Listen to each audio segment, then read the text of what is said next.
नमस्कार, मैं इनके सिंह। आ, भारत सरकार ने रोज नए-नए करतब करती है। आपको मालूम होगा कि रोज नए-नए करतब में वो क्या-क्या कमाल करती है। तो ताजा कमाल ये राज खुल के आया है कि 9 जुलाई, याद रखिएगा, 4 जुलाई को चुनाव में मोदी जी की किरकिरी हुई, हारे। लेकिन 9 जुलाई को संघ को खुश करने के लिए पूरे देश में अफसरों के ऊपर एक बैन 58 साल से लगा था कि कोई भी अफसर, जो सरकारी कर्मचारी होगा, ये केंद्र सरकार का बैन था। सरकारी कर्मचारी कोई भी होगा, वो संघ के और जमाते इस्लामी के किसी भी कार्यक्रम में भाग नहीं लेगा। ये बैन था, 58 साल से चल रहा था। 9 जुलाई को याद रखिएगा, जैसे ही मोदी जी हारे हैं और लगा कि संघ अब इनको गिरा सकता है, और संघ की नाराजगी आपको याद होगा कि उसी समय सरसंघ चालक ने क्या कहा था कि अहंकार से बचना चाहिए। तो 5 दिन के अंदर मोदी जी ने 9 जुलाई को डीओपीटी से एक ऑर्डर इश्यू करवाया, जिसके तहत अब ये बैन हटा लिया गया है, 58 साल पुराना बैन जो 1966 में लगा था। उसके बाद 70 में दोबारा इसको कहा गया, और उसके बाद जनता दल आई, तो जनता पार्टी आई, तो उसने इमरजेंसी के बाद तो हटा दिया था। फिर उसको 1980 में लगाया गया, तब से ये चल रहा है। अब मोदी सरकार ने संघ के गुस्से को शांत करने के लिए अफसरों पे अब कोई पाबंदी नहीं रहेगी। वो चाहे तो निक्कर पहन के आए, वो चाहे तो संघ के उसमें जाए, शाखा में जाए। और अब यहाँ यहीं पे पेच है जो हम आपसे कहना चाहते हैं। ये जो बैन हटाया गया है, ये क्या कहता है? 9 जुलाई का बैन ये कहता है, the aforesaid instructions have been reviewed and it has been decided to remove the mention of RSS, राष्ट्रीय Swayamsevak Sangh, from the impugned OM, office memorandum, dated 30/11/1966, 25/7/1970 और 28/10/1980 के ये जो 3 मेमोरेंडम थे, ऑफिस मेमोरेंडम, इसको हमने खत्म कर दिया। और अब से आरएसएस पर ये बैन जमात पे रहेगा। गौर करिएगा, जमात पे ये बैन रहेगा, लेकिन आरएसएस से ये बैन हटा लिया गया है। ये इस ऑर्डर में कहा गया है। अब आपको हम कुछ और चीजें बताते हैं। जरा सोचिए, इसी सरकार के, इसी डीओपीटी के, जिसका ये ऑर्डर है, ऑफिस मेमो है, इसी के हैंडबुक में जो 2013 में इशू हुआ था, लंबा मोटा सा है, उसके चैप्टर 16 में पैरा 4 में हर सरकारी अफसर को संविधान के प्रति निष्ठा की शपथ लेने के बाद ही नौकरी मिलती है। ये साफ लिखा हुआ है, और ये आपको हम दिखाएंगे भी कि ये कितना स्पष्ट है कि किसी भी के oath of allegiance, all new entrants to the government service are required to take an oath of allegiance to the Constitution of India in the prescribed form। जो पुराना वाला था वो तो कंटिन्यू करेगा, ये नए वाले के लिए है। और इसके बाद ये है वो ऑफिस ऑर्डर 2013 का, जिसके तहत ये चैप्टर 16 के फोर्थ पैरा में ये बाध्यता है कि हर अफसर, हर आईएएस जो आएगा, हर आईपीएस जो आएगा, हर ऑल इंडिया सर्विस का व्यक्ति जो आएगा, हर सेंट्रल सर्विस का जो व्यक्ति आएगा, वो संविधान में निष्ठा की शपथ लेगा। अब एक तरफ तो यही बुकलेट कहती है कि संविधान में निष्ठा की शपथ लो, और दूसरी तरफ इस ऑर्डर से कल से वो जब सवेरे जाके राष्ट्रीय स्वयंसेवक संघ की शाखा में जाएगा, आरएसएस की शाखा में हाफ पैंट पहन के जाएगा, अब तो फुल पैंट हो गया है खैर, तो वहां पे वो क्या करेगा?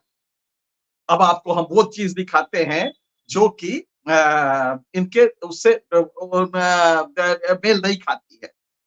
ये है आपका कहा गया प्रार्थना, संघ की जो प्रार्थना है वो हम अब आपको दिखा रहे हैं। संघ की प्रार्थना में कहा गया है, आपको याद होगा, आपने भी सुना होगा, नमस्ते सदा वत्सले मातृभूमि, बड़ा बढ़िया आवाज पे एक श्रिल वॉइस में होता है रोज सवेरे। और इसमें आगे है, प्रभो शक्तिमन हिंदू राष्ट्रांग भूता इमे सादरम त्वाम नमामो वयम। ये वो अफसर जो संविधान में निष्ठा की शपथ लिया है, और संविधान में वी द पीपुल कहा गया है, कहीं नहीं है कि संविधान में हिंदू राष्ट्र हो। यहाँ पे वो रोज सवेरे प्रार्थना में अपने कहेगा, प्रभो शक्तिमद हिंदू राष्ट्रांग भूता इमे सादरम त्वाम नमामो वयम। हे सर्व शक्तिशाली परमेश्वर, हम हिंदू राष्ट्र के अंगभूत तुझे आदर सहित प्रणाम करते हैं। तेरे ही कार्य के लिए हमने अपनी कमर कसी है, उसी की पूर्ति के लिए हम अपना शुभ आशीर्वाद, हमें अपना शुभ आशीर्वाद दे।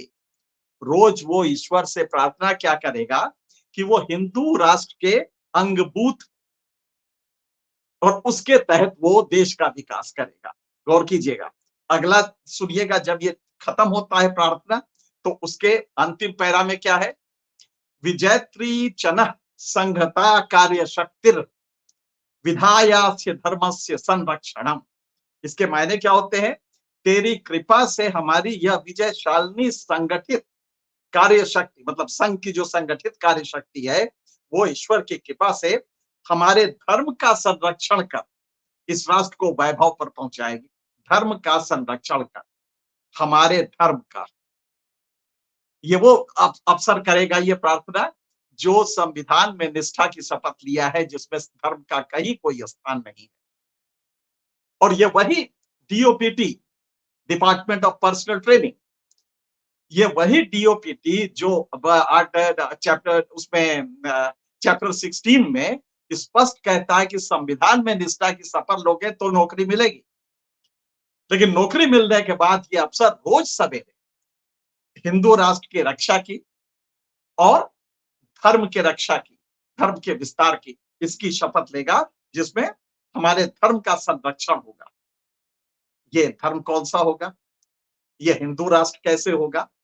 आप समझ सकते हैं कि जिस संविधान में निष्ठा की शपथ का पाके वो अफसर नौकरी पाया है, वही अफसर कल से रोज हाफ पैंट पहन के नमस्ते सदावत्सले मातृभूमि, और उसके बाद जब ये हो जाएगा तो प्रभो शक्तिमन हिंदू राष्ट्रांग भूता इमे सादरम त्वाम नमामो वयम, हम सब नमन करते हैं।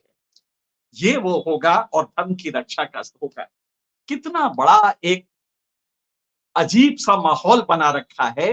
ये अफसर कल से जिन पे भरोसा था कि नहीं ये कम से कम हिंदू मुसलमान इन सब से परे होंगे, इसको भी उसमें लपेट लिया गया है। और यही वजह है कि आज से कुछ साल पहले मध्य प्रदेश में एक जिले में उसका कलेक्टर, उसका म्युनिसिपल कमिश्नर, जो दोनों आईएएस थे, यंग लड़के थे, वो सवेरे के प्रार्थना में यूं करके खड़े थे। जब उनसे पूछा गया कि भाई तुमने तो संविधान की शपथ लिया था ना, सब दस्तखत किए थे जब नौकरी पाने के लिए, तो बोला हाँ साहब, लेकिन हम वहां गए थे तो उसके अंग हो गए। अब आप सोचिए जरा उसकी लॉजिक, कि जब किसी कार्यक्रम में आप जाते हैं तो क्या उसके अंग हो जाते हैं? तो आप वहां पे ये अफसर करने लगे। अब ये खुल के करेंगे और कोई नहीं इनको रोकेगा, क्योंकि वहां पे आका को दिखाना है, अच्छी पोस्टिंग चाहिए तो संघ में आओ। और मोदी जी को अपनी प्राइम मिनिस्टरशिप बचानी है, क्योंकि सरसंघचालक ने 2 बार सख्ती से कहा, और जैसे ही चुनाव हारे उसके बाद आपको याद होगा कि बड़े स्पष्ट शब्दों में उन्होंने कहा था कि अहंकार से आदमी अक्सर मान लेता है कि वो ये सब कर रहा है जो ये उसकी वजह से हो रहा है। आदमी को अहंकारी नहीं होना चाहिए। मोदी जी के लिए सीधा व्यंग था। और अभी हाल में भी 2 दिन पहले भी सरसंघचालक ने कहा, तो नाराजगी है, नाराजगी को उसमें बदलने के लिए, और ध्यान रखिएगा ये वाजपेयी जी ने भी नहीं किया था। वाजपेयी जी ने अपने 6 साल के कार्यकाल काल में, 98 से अगर हम ले लें तो 6 साल का कार्यकाल है 2004 तक, कभी भी इस बैन को नहीं हटाया था। वो जमाते इस्लामी हो या आरएसएस हो, ये बैन था। और ये बैन लगा क्यों था? ये बैन लगा था 1966 में, ये मान के कि संघ और ये जो जमात है, ये दोनों कहीं न कहीं पॉलिटिकल इनका इंक्लिनेशन रहता है। इसलिए हम ब्यूरोक्रेसी को इससे बिल्कुल अलग रखें, ये इसका पर्पस था। इसलिए 1966 में, इसके पहले तो जो बैन हुआ था गांधी की हत्या के बाद, आपको याद होगा वो बैन था ही। और बैन वो तब सरदार पटेल ने छोड़ा था जब बहुत स्पष्ट रूप से कहा गया था कि ये सुधरे, ये अपने कंडक्ट को बदले, ये माफीनामे के साथ ये बैन हुआ था, बैन लिफ्ट हुआ था।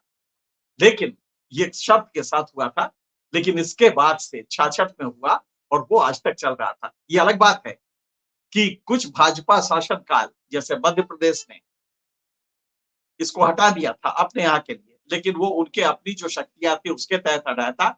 सेंट्रल गवर्नमेंट ने कभी नहीं हटाया। और अब आप सोचिए कि मध्य प्रदेश में अगर हटा दिया तो क्या वहां का आईएएस उसको मानेगा?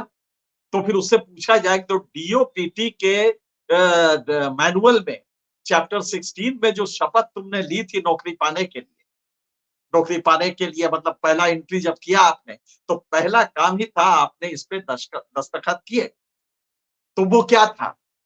अगर संविधान में निष्ठा की शपथ रखते हो तो राज्य में जाके वहां पे अगर नमस्ते सदा वत्सदेव मातृभूमि करना होता है और तब हिंदू राष्ट्र के अंगभूत होके आपको करना पड़ता है, तो क्या वो करेंगे आप?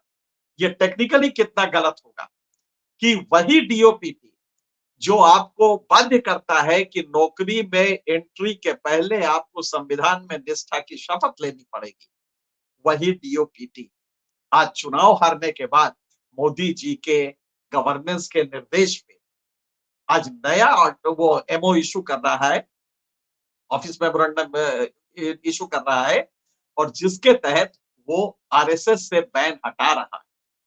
और अब आरएसएस की जो प्रार्थना है नमस्ते सदा वत्सले मातृभूमि, और उसमें हिंदू राष्ट्र की बात कही गई है, धर्म की बात कही गई है, वो उसका रोज सवेरे शपथ लेगा, उसके प्रति प्रार्थना करेगा। ये कितना बड़ा पैराडॉक्स है, कितना बड़ा विरोधाभास है। भारत के संविधान में निष्ठा अगर आप रखते हैं तो वहां पे we the people of India, we the Hindu of this country नहीं कहा गया है, we the Muslims of this country नहीं कहा गया है, we the Yadavas, we the Brahmins नहीं कहा गया है। कम से कम ब्यूरोक्रेसी को तो रख देते, डायन भी एक घर छोड़ देती है, कम से कम ब्यूरोक्रेसी को तो इंटेक्ट रहने देते। ठीक है वो हो गई है, हम जानते हैं कि भगवाकरण उनका हो गया है, लेकिन पर्दा तो एक था ना कम से कम। आज वो पर्दा भी आपने हटा लिया और अब वो हाफ पैंट पहन के ऑफिस भी आ सकता है और हाफ पैंट पहन के या दंड लेके, और बड़े आराम से वो रोज सवेरे प्रार्थना कर सकता है नमस्ते सदा वत्सले मातृभूमि, और हिंदू राष्ट्रांग भूता इसकी वो ले सकता है, प्रार्थना कर सकता है कि हम हिंदू राष्ट्र के अंग के अंगभूत होके हम ये कर रहे हैं, हम ये जो भी राष्ट्र के लिए कर रहे हैं। कहां से हिंदू राष्ट्र आ गया, कहां से मुस्लिम राष्ट्र आ गया? आप जरा सोचिए, ये हिंदू मुसलमान कौन कर रहा है ये रोज? आपकी प्रार्थना में है, ये संघ की प्रार्थना में है। लिहाजा इसको आप समझे कितना बड़ा खतरा बनने जा रहा है, और अगर ये समझ में आ जाए तो आगे के खतरे समझे। अब जो हमारा कलेक्टर होगा उसमें हम ये भरोसा नहीं करेंगे कि ये संविधान में निष्ठा की तो शपथ ली थी, लेकिन सुबह ये संघ में हिंदू राष्ट्र को मजबूत करने की शपथ लेके नहीं आ रहा है, धर्म को मजबूत करने की शपथ लेके नहीं आ रहा है। और तब हमारा भरोसा इस गवर्नेंस पे कैसा रहेगा? और सिर्फ इसलिए कि मोदी जी 2024 के चुनाव में जो 4 जून को रिजल्ट आया, तो मोदी जी के हाथ के तोते उड़ गए, और तब उन्होंने समझा कि पहला जो हमला होगा वो संघ से होगा, और हुआ भी, हो भी रहा है। उसको कम करने के लिए 5 दिन के अंदर 58 साल पुराना, जो वाजपेयी जी ने भी नहीं किया था, अडवाणी ने भी नहीं किया था, उस आदेश को आपने पलट दिया, और हर अफसर को अब संघ में अलाउ होगा जाना, और संघ में वो आराम से जा सकता है। ये अलग बात है कि जमात के प्रति जो आपका दुराग्रह था वो एज इट इज बना हुआ है, जम्मू कश्मीर में आप अगर देखेंगे तो अगर आप संघ में चले गए तो आपकी नौकरी इमीडिएटली चली जाएगी। और एमएचए ने, आपको कई बार याद होगा कि एमएचए ने 1900 उसमें छत्तीसगढ़, हिमाचल प्रदेश, ये कई राज्य हैं जिसमें इसके साथ खिलवाड़ किया, लेकिन वो राज्यों का था। हम ये समझ सकते हैं कि राज्यों ने ये खिलवाड़ किया, लेकिन यहाँ पे स्थिति बिल्कुल दूसरी है। यहाँ पे जो ऑर्डर निकला था 1966 का, जिसको कि आज खत्म किया है, वो था a certain doubts have been raised about government's policy with respect to the membership of any participation in the uh, uh, in the uh, in the activities of the RSS and the Jamaat-e-Islam by government servant, if the government servant, इसको लेके उन्होंने clarify किया that participation will not be allowed. ये इसका लबोलुआब है। Government servant को ये allow नहीं होगा कि ये करे, और अगर वो करता है तो would attract the provisions of sub rule 1 of rule 5 of the central civil servants conduct rule 1964। ये चेतावनी थी कि 1967 में जो ये ऑफिस मेमोरेंडम आया था एमएचए का, उसमें चेतावनी थी कि अगर आपने इसमें भाग लिया तो आपको सब रूल 1, रूल 5 के तहत जो आपके सर्विस कंडक्ट पे है, उसके तहत आप पे कार्रवाई की जाएगी। आज मोदी जी की सरकार 9 तारीख को, 9 जुलाई को, हालांकि ये अभी पता लगा है हम लोगों को, लेकिन हकीकत यह है कि 9 जुलाई का ये ऑर्डर है, और अब जो चाहे सरकारी अफसर अपने पे बल्ला एक बिल्ला लगा के घूम सकता है कि वो स्वयंसेवक है। और स्वयंसेवक होगा तो कैसा होगा, उसकी ट्रेनिंग कैसी होगी। और आपने उसकी प्रार्थना तो सुन लिया। प्रार्थना के ये 2 ही अंग, जो पहला अंग है वो मैंने आपको बताया कि वो कैसा होगा, हिंदू राष्ट्र के अंगभूत होके किस तरह से वो देश का विकास करेगा, और दूसरा है धर्म को कैसे संपुष्ट करेगा। धर्म कौन सा होगा, हिंदू राष्ट्र का कब बनेगा, क्या ये भारत को हिंदू राष्ट्र बनाने की कोई एक लंबी साजिश चल रही है कि हम इसको, जो एक सेकुलर कैरेक्टर था, इसको हिंदू राष्ट्र बनाए। मेरे ख्याल से इसको आप गहराई से देखेंगे तो आने वाले खतरे आपको समझ में आ जाएंगे। मुझे लगता है कि ये बहुत गहराई से इसको सोचने की जरूरत है। आप देख ही रहे हैं कि कांवड़ यात्रा का किस तरह से तमाशा बनाया गया, और उसपे मुसलमानों को किस तरह से कहा, बगैर कहे हुए उससे पूछा गया कि तुम्हारा नाम क्या है, सबसे कहा गया नाम लिखिए।